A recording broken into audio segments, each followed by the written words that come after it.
ఓ range promotions తో south to north sound చేస్తోంది tug life cinema. June 5న సోలోగా theatres లోకి వస్తున్న లోకనాయకుడు తెలుగు మార్కెట్ ని టార్గెట్ చేస్తున్నారా? భారీ ఓపెనింగ్స్ రాబట్టేందుకు తెలుగు ఆడియన్స్ ని ట్యూన్ చేస్తున్నారా?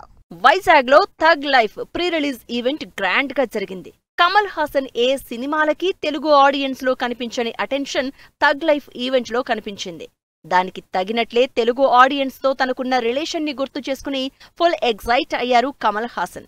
తన సినిమాల్లో మైలురాయిలా నిలిచిన మరో చరిత్ర సినిమా షూటింగ్ వైజాగ్ లోనే చేశాను అని చెప్తూ ఫ్లాష్ బ్యాక్ గుర్తు చేసుకున్నారు. థగ్ లైఫ్ సినిమాలో కీ రోల్ ప్లే చేసిన శింబు కూడా తెలుగు ఆడియన్స్ ని ఇంప్రెస్ చేసేలా స్పీచ్ ఇచ్చారు. థగ్ లైఫ్ సినిమా అందరినీ ఆకట్టుకుంటుందనే నమ్మకం ఉందని చెప్తూ పవన్ కళ్యాణ్ ఓజీ సాంగ్ గురించి ప్రస్తావించి ఆడియన్స్ అటెన్షన్ గ్రాప్ చేశారు. థగ్ లైఫ్ సినిమా చాలా గొప్ప సినిమా అని, కమల్ హాసన్ తో స్క్రీన్ షేర్ చేసుకోవడం సంతోషంగా ఉందన్నారు.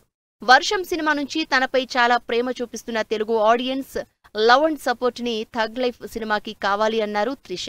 ఇలా నెవర్ బిఫోర్ రేంజ్ లో ప్రమోషన్స్ తో తెలుగు మార్కెట్ పై స్పెషల్ అటెన్షన్ చూపిస్తోన్న థగ్ లైఫ్ రిలీజ్ అయ్యాక భారీ ఓపెనింగ్స్ రాబట్టడం ఖాయమంటున్నారు జనాలు.